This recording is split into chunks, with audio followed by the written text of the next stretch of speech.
All right. So I just finished AI The Somnium Files, and I gotta get my thoughts out and just ramble about it. So I'm just gonna do it in this video. And I apologize. I don't know how long this is gonna take. I don't really care. I'll just upload it later. But this isn't gonna really have any structure to it or anything like that. It's just gonna be me talking about random stuff that comes into my mind. So where do I even start? First of all, I did not think I was gonna like this game nearly as much as I do now, but oh boy, the twists and turns in this game are crazy. And I've never really played like an Uchi Koshi game before. I've tried to play like 999, and I've seen some of the other ones in that series, and they never really clicked with me. Um, I think it's probably just because I didn't give them as much of a chance, but I might try them now after this game. But I don't know. But I don't know. I just never really clicked with those games. But this game, I was like on the fence. I've had this game in my library on Steam for like months now. Like I bought it when it was on sale, probably like during the last summer sale last year, and it's just been sitting there the whole time. And I'm like, I'll eventually get to it because I know I'll probably like it once I play it because it's my type of game with the murder mysteries and stuff. But I don't know. It just took me forever. But I was really bored like this past weekend, and I was like, you know, let me just try this game. So I tried it, and I went in with as much of an open mind as I could. Um, I do like to kind of watch some stuff before I get into a game. So I'd watch a couple YouTube videos. So I'm like, okay, this is kind of the general gist. And okay, so I got into it, and I was like, okay, this is murder mystery. I'm gonna go in here. I'm gonna kind of play it like Danganronpa. You know, I'm just gonna come in here. I'm gonna look like I know there's a murderer and there's this case. I'm gonna just kind of play my cool and go through it and see, what's going on here. I wasn't expecting to really get attached to the characters per se, because none of their designs on first glance really uh, stuck out to me. I guess I kind of I liked Iba. Iba's character looked really cool to me. Um, but I don't know, no one else really stood out. But man, by the end, like I love all those characters, man. Like those characters are really well written. They work really well together, and like that's like my weakness. Like when I see characters that are like really done well, and I can really get attached to those characters, is like that game's like a 10 out of 10, like immediately for me. Um, so honestly, I just wanted to talk about like some of the characters. And like the first dude that's in my mind right now is Shiki Moma of the Kumakuras. Like this dude, this dude was so funny throughout the entirety of like his stay in the game. It was like crazy.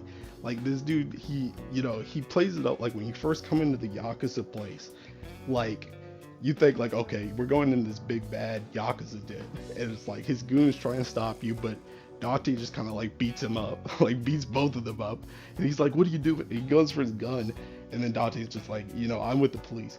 He's like, "Oh, okay, I'll back down," you know.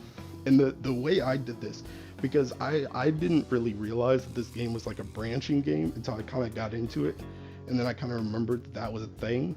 Um, so like I went on like Iris's path because I was just kind of doing what I thought was right. And the way I actually got on that path was by mistake because I was trying to do like the Mizuki stuff like in the first Somnium, and like I got into the part where it's like the balloons in one cage and the picture in one, and like at this point I was still just like in, you know story focus mode, like let's go through the story, blase blase. And like I said, I kind of forgot that it was like a branching thing. So those two choices didn't really, like I thought they would lead to the same place. I didn't realize the way the game was set up was like, in certain somniums it has a branch, and depending on which branch you go, it like leads you down a tail. So like I tried to pick the one with the picture first because that made sense, but I couldn't figure out like what I was supposed to do with the cage. Like, I think I like tried to like, I don't know, like kick it or whatever the option is. Um, but it was like the wrong option. I was like, okay, well, I'm wasting time on this one, so I went to the balloon one instead, and I ended up getting that one up, and it kind of like progressed. So I was like, okay, so this is how the story is supposed to go. So I kind of went down that route, and if you know this game, you know that goes down Iris's route, because what ends up happening is you like lift up the cage, and it like lifts up the whole merry-go-round, and like what you think is Iris's body is like under that merry-go-round. You see that in the Somnium, whatever. But getting back, I already lost track. I started going down that rabbit trail. I was talking about seeking MoMA, and I can't even remember what I was. I don't remember how to got on this point. Oh, because I was on Iris's route. So like during that part, the first thing I figured out about MoMA is in Iris's route, you figure out that he's like a huge Iris fan because you use Iba to X-ray through his like monument thing, and you see that he has an A-set figure, and I was like, oh, this dude's a goofball. Like as soon as I saw that, I was like, oh boy, like this dude's gonna be a treat. And I wasn't wrong. Like this dude was so cool. But not only was this dude like a huge ASAP fan, but like this dude comes in clutch, like in multiple routes, or at least he's there to back up Date, which was like mad cool because I was not expecting him to go like overboard, especially because he claims that they're like a peaceful Yakuza gang.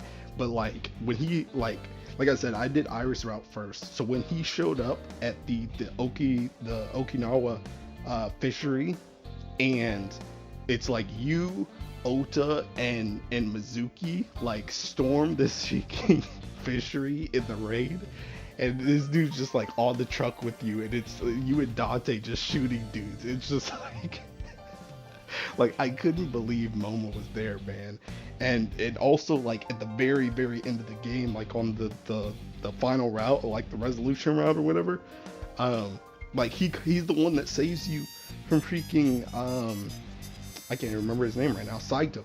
He saves you from Saito, and it's just like this dude, he took a bullet for you. It's like Moma was a true bro through and through. Like Moma Moma legit sold the game too, because it was between this game and I was thinking about, like, while I was bored this past weekend, I was like, I either want to play this game or I want to play Yakuza like a dragon, or like jump like a dragon or something, whatever that game's called. And like I went with this game because it's more my style, and it was already in my Steam library, so I was like, okay.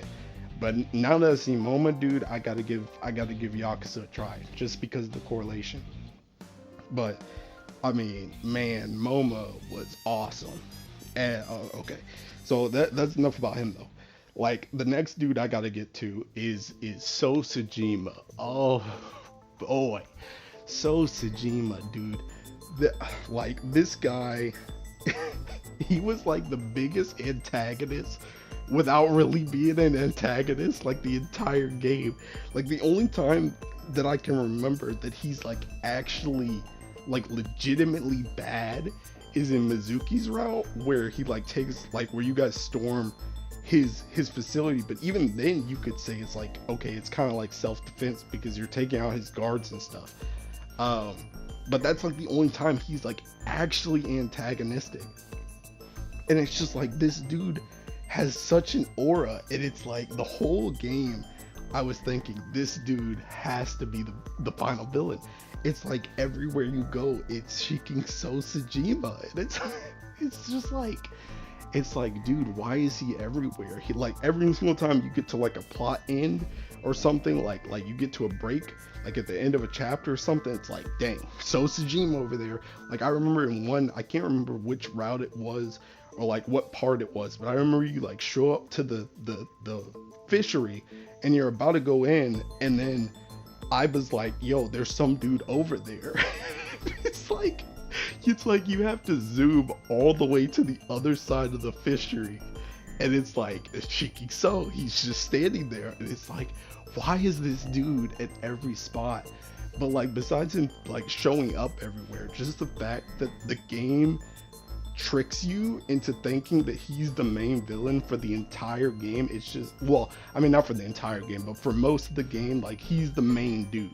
Like he's the main dude. It's like this guy obviously knows something, and he just does not want to cooperate at all. Which also kind of is pretty cool too, because it's like you figure out, um, it's like you figure out that Date, his body is actually So's son Saito, which is like this crazy murderer. So not only does he, not only you kind of masquerading as his son and like also being an annoyance to him, but just his son in general was already an annoyance. So it's just like I can kind of understand why the dude doesn't like you. Plus, you're prying into, probably the most traumatic stuff in his life. So it's like, I mean, it makes sense. He's written really well, and the plot lines that he's interwoven with are like really good. But it's just this dude was everywhere, man. It's like, I mean, you would think he had an eyeball. It's just like he always knew where to be, and he always knew to look for you, and then just not say anything. It's just like, man, Shiki So Tsujima, dude. Um, who else do I want to talk about? Um, quick shout outs to Mama in Marble. That was pretty tight. I always like characters like Mama in games, and I'm always like a sucker for like bar or like in scenes. So like going back to Marble, even if I mean, you don't even really get that much information from Mama in the game, to be honest. But like just going back there and kind of chilling and getting that kind of like stop period where you can kind of just converse and get some jokes, because like a lot of the times you bring characters with you too that kind of interact with Mama, and you can kind of see how they interact with her, since she's so eccentric.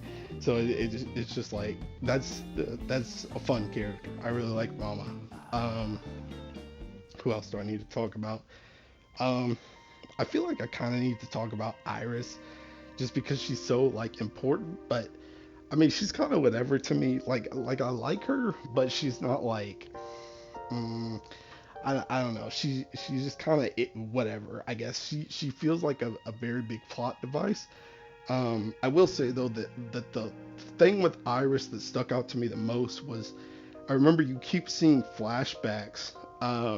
You keep seeing flashbacks about like the patty cake game or whatever, with the rock paper scissors, and I'm like, I'm trying to figure out for most of the game, like, how are you seeing these flashbacks? Like, at first I was just completely thrown off, and then I was like, okay, well, I'm getting closer to Iris, so maybe this is just her flashbacks, and she's like conveying that to Date, and the game is showing you, but like it's like, no, okay, you're getting these memories because that was you, like you were seeking Falco, and it was like, oh, like when I got to that point, I was like, man, that's what it was all about. That's why I was seeing all that stuff. It was just like, oh my god. But um, I mean, the stuff in her route was kind of weird. Um, like I said, I went down her route first, and I don't know, like in her one thing where you're like in the shovel forge thing, and you kind of just have to keep believing her to go through.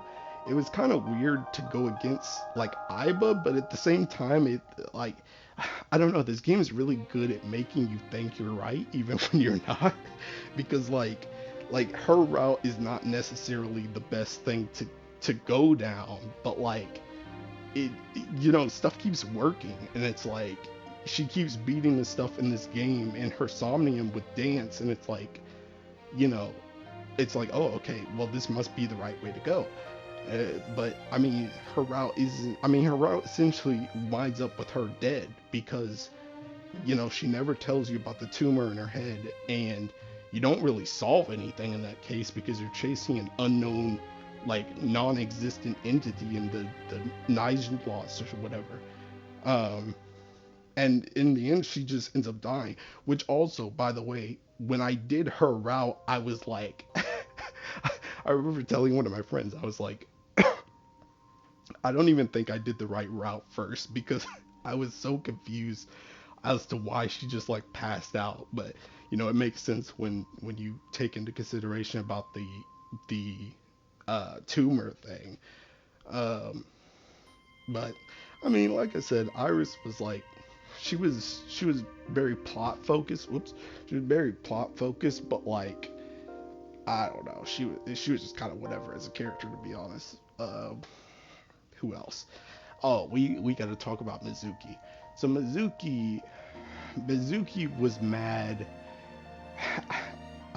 Okay, so Mizuki's, how do I explain this? Mizuki's main draw for me at first was the fact that she had like really good interactions with Date.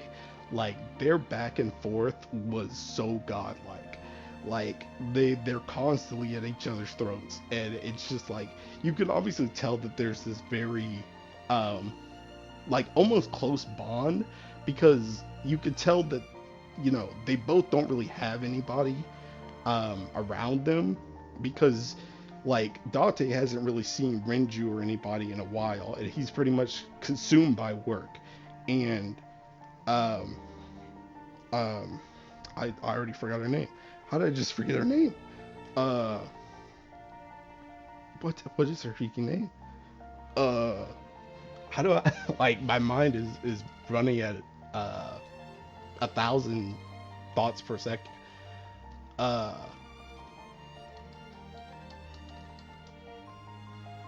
Mizuki. Why did I think it was Mitsuki? Mizuki, Mizuki.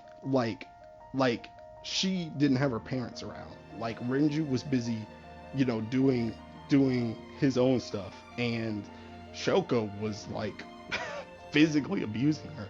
And you figure out like one time when you go to Mama's marble, it's like maybe she was just like she was so desperate for someone to like be affectionate to her, that even just the fact that like Date was probably, obviously taking care of her, but interacting with her was probably really big for her. And she just didn't really know how to show her affection, so it comes off like this with both of their stubbornness. But I mean, she was still really cool though. I was really thrown off the first time I saw her, like doing the lifts. I was like, man, she could lift that much. But then you kind of figure out that she just has like abnormal strength, and it's like, oh, okay, that's just a thing. Also, that going off the abnormal strength thing, can we talk about like some of the fight scenes in this game? It's just like dudes cannot hit anything with guns in this game. It's just like you have Mizuki just running around, just hitting people with a pipe, and Dante is just standing there, like scanning the area for like 50 minutes, and nobody hits him. And it's just like I don't even know what's going on. Though the one thing I didn't like about some of the stuff was like some of the fight scenes and stuff were like some of the QTEs, and not even necessarily because the QT buttons were like mad weird sometimes, but more so because the QTEs, like, they really they really emphasize just the soldiers being stupid. It's just like the one good one I thought was like the one in Mizuki's route, like at the end, where it's like Dante shoots up the like the cable to get struck by lightning, and they all get hit in the water. Like that one was pretty okay. Especially because he wasn't really like shooting back or anything, so it kind of made more sense that they would just like kind of take him into custody, I guess. But the other ones, like especially like the one next to Marble, and then the one at the fishery, it's just like they just get like they get distracted by like the magazines and like the lingerie, and I'm just like, bro, like like come on, you guys got paid so much, and you get like you get thrown off by that stuff. It's just like, man. So I mean, a lot of the dudes that were supposed to be a threat like physically were not a threat at all because these dudes were goofballs. Um, anyway, who else do I talk about? Um, I kind of want to talk about Ota for a little bit. I did not like Ota at all at the start. It took me a very long time to start liking him because he actually just started getting worse. Because like not only was he bad at the start where he's just like completely obsessed with Iris, and it's just like he does everything for Iris. He's Iris's thrall, and it's just like, dude, like I get it. I understand. I know there are people like this, but like, man, I really don't want you in the game. But I mean, he kind of he got worse before he got better. He got worse because there are a lot of scenes where he like stun guns you, he stun guns you, and he hits you with the pan, and it's just like, dude, and it's like the worst too because every single time he does that stuff, like bad things happen, and it's just like, dude, like you're not a superhero, you're not super strong or cool or anything, but he's trying so hard to play the hero, and it's just like every single time you do that, like something just goes from bad to worse. Um, and it's just like, man, I really did not like him. But I mean, he kind of turned around, and mostly he turned around because of his stuff with his mother, and just his family in general with his dad Takaro too. Like that was a really good backstory. I liked it, even for Takaro, even though he's dead, he still showed a lot of characterization in Mayumi's Somnium, and it was just like, man, that was really good. Um, so Oda is kind of redeemed by his parent, to be honest, less so his character. I mean, he kind of comes in at the end, but I mean, he doesn't even really do anything at the end, to be honest. So I will say his Somnium was pretty funny though. But I mean, he was a whatever character. Um, who else do I want to talk about? Let's talk about some of the people from Abyss. So first we'll start with the boss. The boss was mad cool. She also looks amazing. And also I was, I mean, I guess this is still set up, but like I was thinking there would be something that was brought up why she looks, or why Aiba looks so much like her, because Aiba pretty much just looks like her, like with different colors and her hairstyle.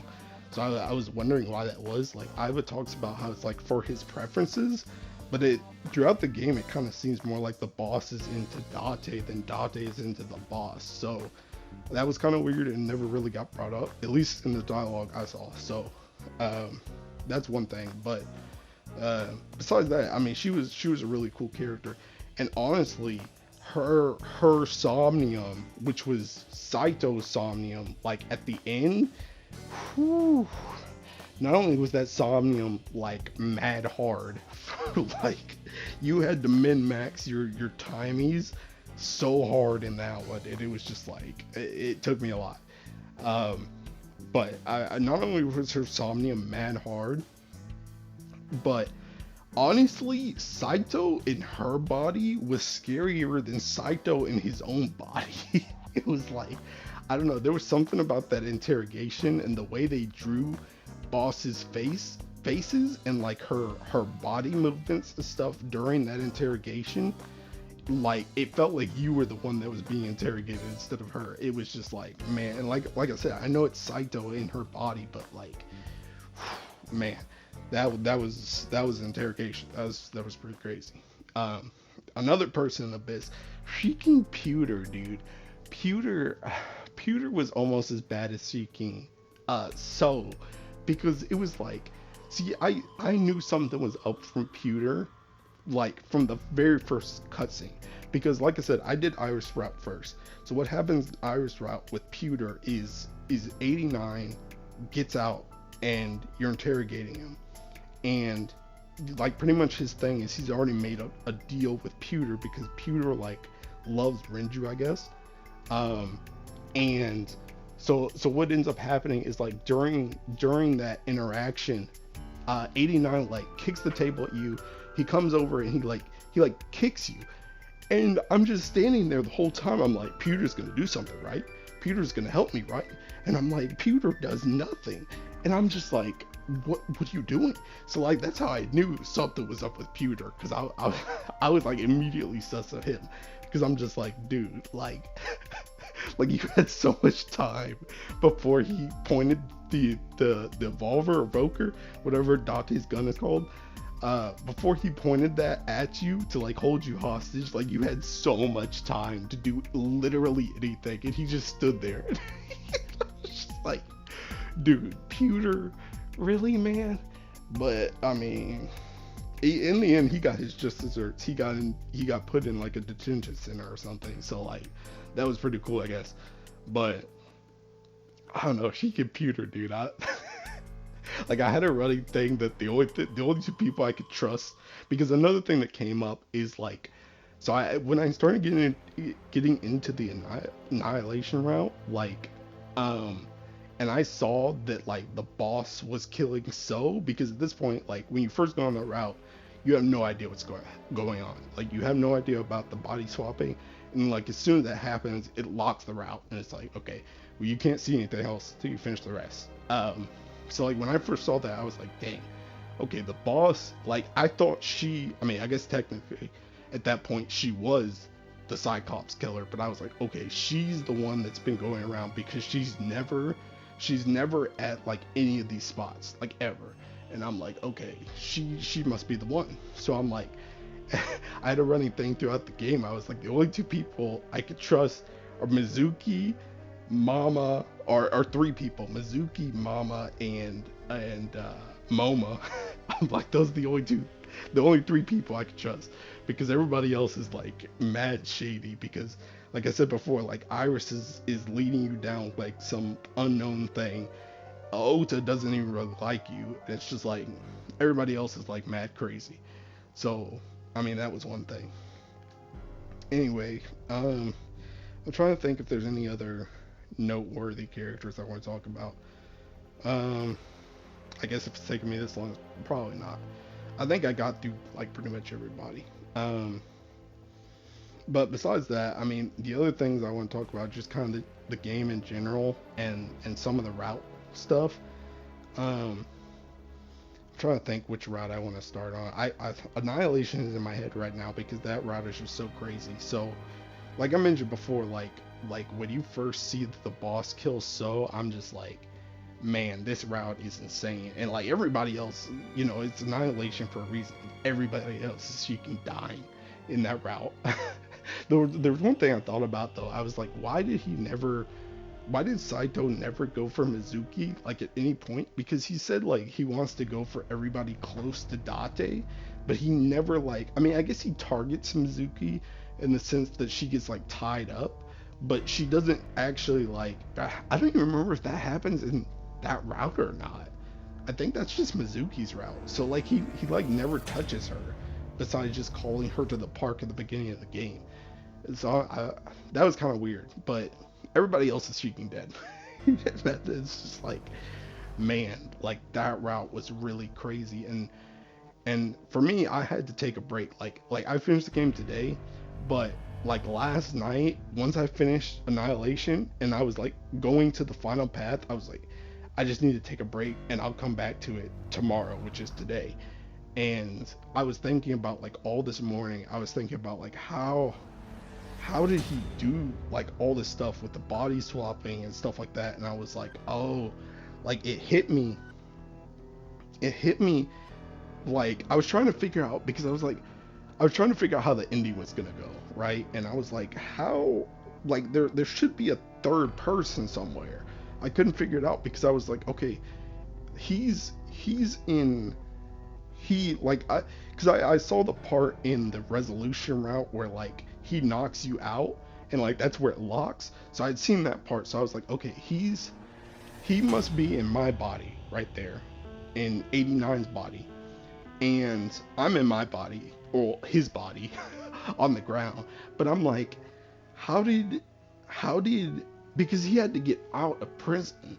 So I'm like, how did 89 get out of prison? But he was kind of like orchestrating 89 getting out of prison. So I'm like, there's a third dude somewhere. And I was like, the whole day I was trying to figure out how there was a third person, and then I remembered, oh, freaking Rohan.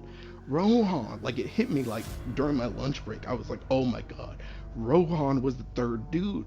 Rohan's the one that's actually 89. And then I started following the steps back, where it's like, okay, you must have swapped with Rohan at some point, and then Rohan and him must have swapped at some point, because I knew the thing where it was like Shoko when I knew the point where it was like he said, when he got into Shoko's body and they swapped, like Shoko saw herself as Rohan and she killed herself.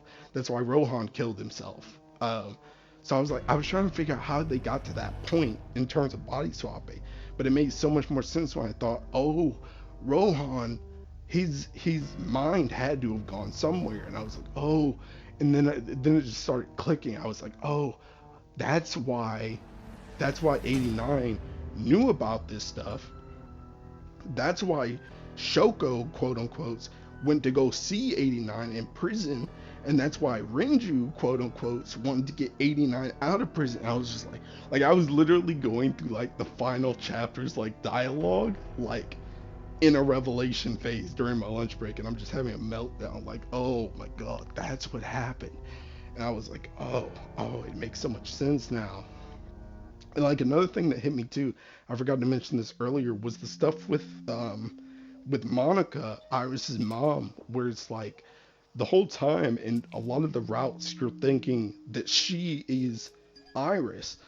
And I was trying to figure out, like, I remember the thing that kept sticking out to me was her hair.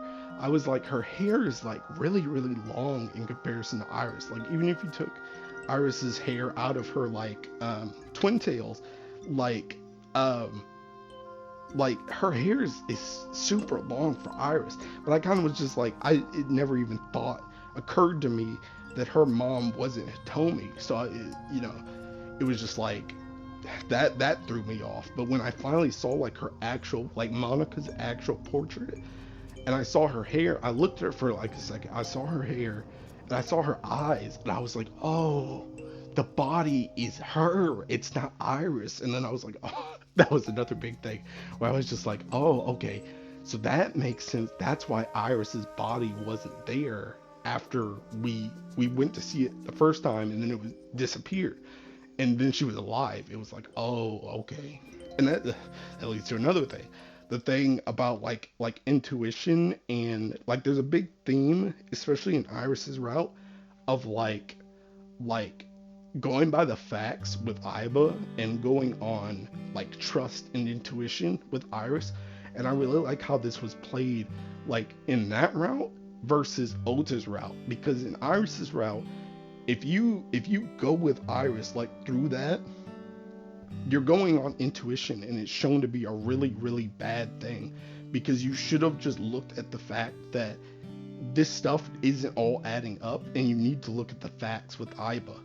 But in Ota's route, it's flipped, where it's like, okay, now you need to focus on your intuition. Like when it comes to these family matters, facts aren't always gonna just help you through everything, which was really cool to see, like the kind of like dynamic between those two different routes in two different scenarios, where it just shows like, sometimes decisions, they're not, black and white. Sometimes, you can go on intuition, but it's not always going to save you. And then sometimes facts aren't always going to save you. Sometimes you either need a mix, or you need one that you're not looking at the first time. um, I probably explained that really weird, but whatever. But yeah, that was another thing. Monica, when I noticed that she was Iris's mom instead of Iris, I like stuff started clicking, and I was like, whew, man, okay. I'm trying to think what else. I mean, I kind of talked about the Annihilation route and the stuff with um, Boss there, but yeah, like that whole body swapping thing was like, it confused me like last night, and then when I thought through it today with all the facts I had from that route, I was like, okay, I get it. Like Rohan was the missing cheeking piece. Like when I got to Rohan, I was like, oh, okay, okay, this makes sense now. Um, so what else? What else do I have? Mm, I mean, I guess we talked about Iris route and we talked about Oda's route. I guess we can talk about Mizuki's route a bit. Mizuki's route, I mean, her route's not like that crazy because it doesn't really play into the story, which I guess is kind of cool because that she's the one that seems to be getting the sequel. So maybe we can dive more into her character, but she didn't really get like a lot of stuff in her route. I mean, she got a little bit of backstory where it shows like her and Date training, and then it pretty much shows like, when you go into Date's somnium because he saved you and he's like in a coma or whatever, like you kind of see that, you know, she really does like Date, she's happy to be around Date. Date makes her feel welcome and stuff, but it's kind of like, it's one of those things where it's just kind of like I knew that was coming anyway, so it didn't really like throw me off or anything. So I mean, her route was pretty, I mean, it was decent, but I wanted to see more of that character, so I hope to see more of her in the new game. um what else? I guess just the only other thing is like the resolution route or the ending route. I mean, it was a really good ending. Um, like after all the plot twists and stuff, and you finally get to the end, and Saito gets his body back. Like, man, like that part was kind of hard because I was trying to figure out because like how it locks you out of routes and stuff, right? So like I said, this part was locked until you finish Annihilation, and Annihilation was locked until you finish like all the other routes. So like I had kind of forgotten throughout, like when I got back to the resolution route, that Iba was kind of like on a time limit and she had short circuited.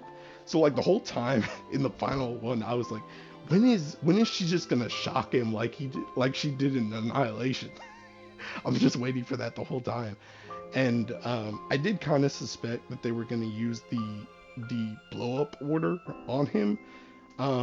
Too, like I figured it was either gonna be shock or like the blow up thing because I remembered the blow up thing was a thing like earlier today, and I was like, that never got brought up in any of these routes I've done. So like, and I remember us talking about that. So I mean, that was. I mean, it was a satisfying ending. I'll say that.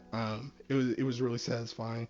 I was glad that Iba came back, even though it was kind of like it was kind of like a reach where it was like, oh no, like all my data is being wiped, and Pewter is the one doing it. So like, he's the creator, so you would think he would, really get rid of it if he wanted to. But then it's just like, oh, Iba's back, and it's because little bits of her memory were being sent all around the world or something. Which actually, that's another thing. Um, like one thing I remember at the start of the game, it talks about like how Date is a sinker, and there's like I can't remember if there were six more or there's just six in total, but we never see like another actual sinker like through the rest of the game. So like the whole game I was like waiting for that to come up. So I guess maybe that's kind of what is going on with Iba, which kind of makes it potentially less of a pull, where it's like, okay, maybe it's only like that because her data was being sent around to like these other sinkers around the world or something like that. I don't know. Maybe we'll see. That's probably what the other game will be on. But we'll see. Um, but I think that's kind of it for the routes. I mean, it was a good ending. I like the dance number at the end. That was pretty nice. Just seeing everybody like around. It was also really nice just seeing like visiting everyone at the end. That was pretty cool. I love seeing my dude Moma at the end, man.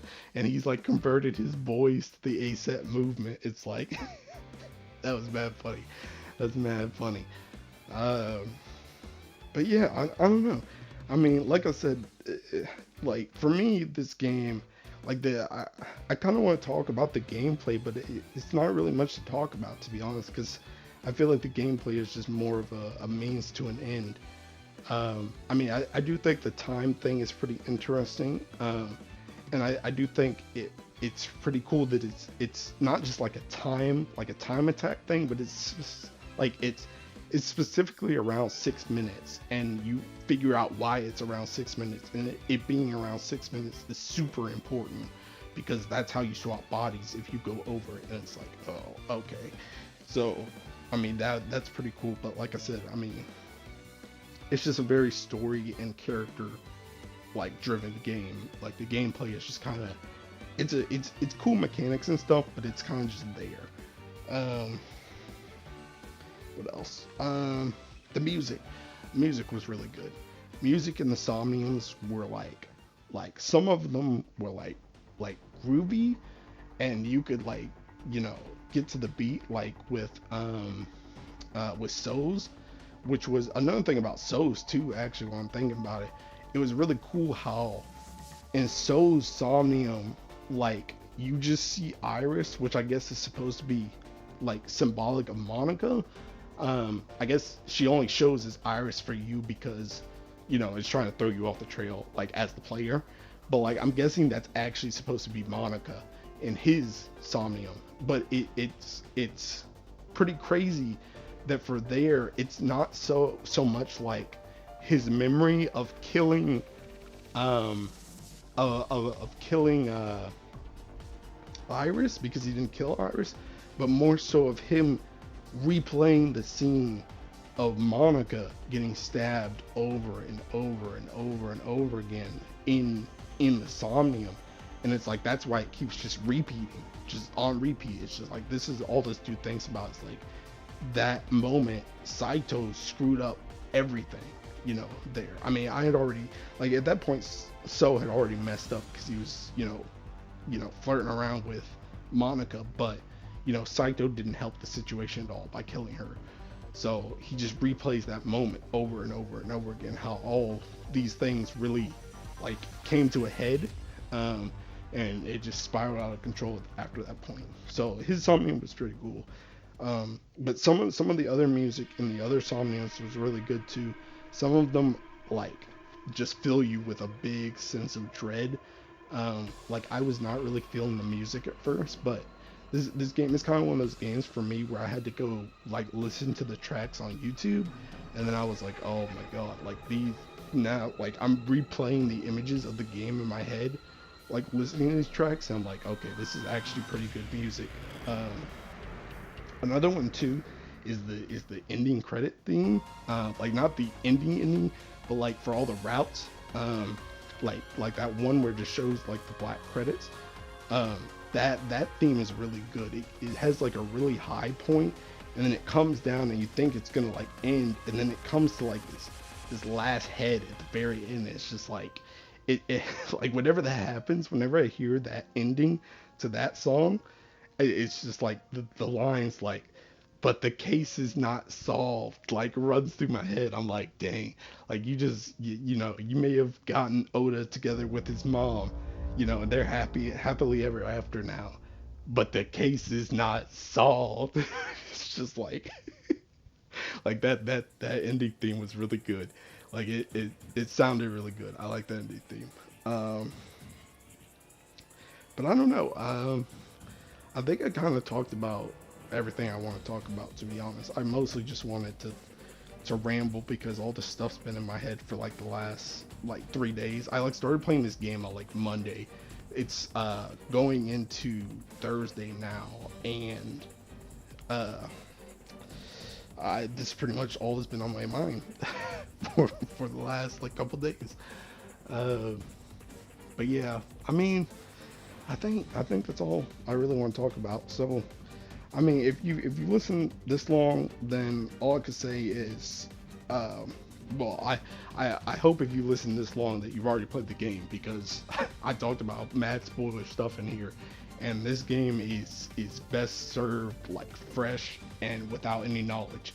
I mean, you can go watch some YouTube videos or like reviews, but like don't you don't want to spoil yourself on this one. So, um, but yeah, I mean, I think that's all I gotta say, to be honest. So post production here. I don't know how this slipped my mind, but I didn't talk about like Iba like at all. Well, I mean, I talked about her, but I talked about her in like bits and pieces with like the ending and how she looks like the boss. But like her as a character, um, and I guess I did kind of touch on this before, but um, like the thing I really like about Iba as a character, not only is she like goofy and wacky and stuff when she's actually in the Somniums, like I always love her entrances and stuff. But the thing that's really cool about Iba in the Somniums specifically is she really helps you like she really helps keep you be like being grounded in the Somniums because they're like you see a lot of freaky stuff in there. And like stuff is all distorted and stuff can just randomly change. Um, and but the way Aiba looks at things is she doesn't like she never gets scared by anything in the Somniums because she knows it can't hurt you. Like she's dead set on, and I mean she's right. The Somniums can't affect reality except for I mean I guess if you swap bodies, but assuming you're just operating within the Somnium itself, it can affect reality. So she's never afraid of anything she sees in the Somnium. She never backs down from anything in the Somnium. She just kind of goes at it, and she's constantly like spouting facts and stuff, and that's really cool to me because, like I said, you see a lot of freaky stuff, and I feel like if I was going into the Somnium, it'd almost be easy to kind of like lose your way and like lose out on your time in there because you're so thrown off by some of the stuff you see. But Iba can kind of keep you going forward because she's unfazed by anything that's happening in there. So that's one really cool thing about Iba. Besides that though, she's just really really useful.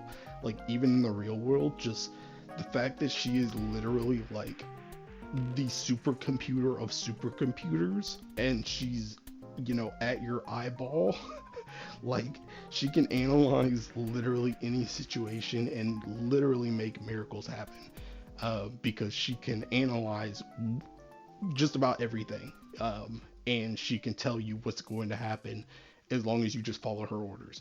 So it's just like, I mean, it's shown time and time again where, you just do wacky stuff and it always works because she can, run the analysis of what she thinks is going to happen. I mean, not even what she thinks is going to happen, what she knows is going to happen.